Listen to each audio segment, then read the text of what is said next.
dagens farve, og det bliver så her den første i 3. 25. Og vi vil prøve at lave turkis.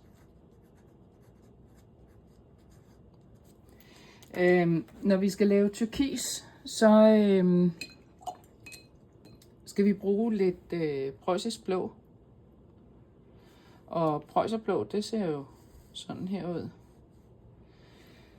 Og ved siden af, der kunne jeg godt tænke mig at tage den, der hedder en viridiangrøn.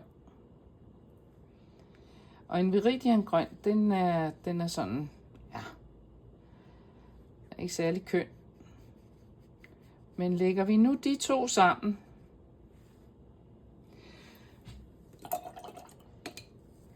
så vil vi først lave en pøs med lidt preussisk blå.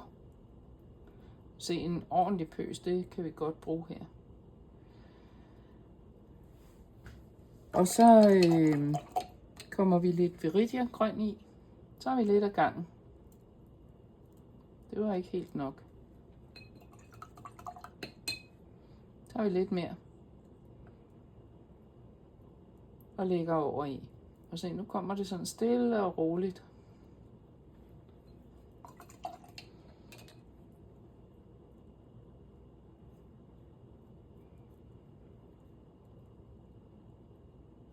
Jeg vil godt have den en lille smule mere turkisfarvet. Og det skal nok komme. Det kommer nu, kan I se. Lige pludselig så er den der.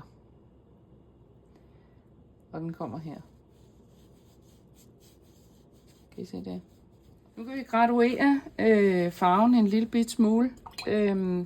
Fordi nu har vi den her fine turkise, vi har liggende her. Den har vi lige lavet en prøve af her. Så vi prøver at komme lidt mere vand i den. Altså trække lidt mere vand ned i den. Hvad sker der så med den? Ja, den bliver i hvert fald mere gennemsigtig, ikke? Hvis nu vi kommer en lille smule okker i den, eller hvad hedder den? Den rå sienna hedder den. Hvad sker der så med den?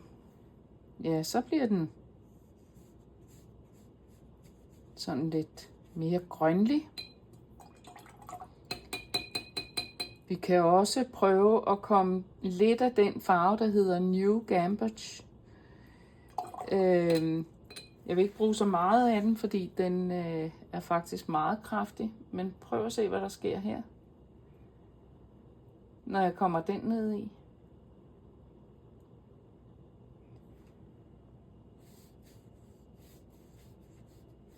Se, nu får vi alle de der havfarver, som vi så tit har rigtig, rigtig svært ved at lave, men som er rigtig, rigtig fine at kunne, når vi skal lave hav. Og se, den her, nu skriver jeg på, at den her, den er blandingen her. Den er blandet med den blanding plus raw sienna.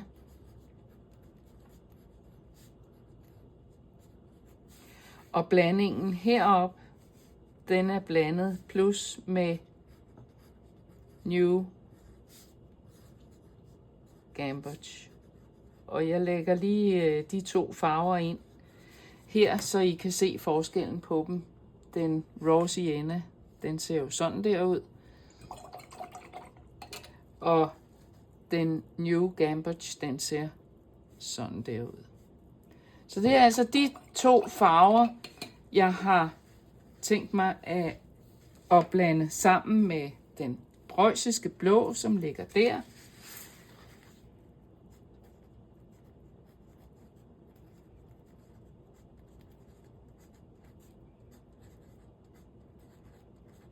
Og så den viridiangrønne, som ligger der.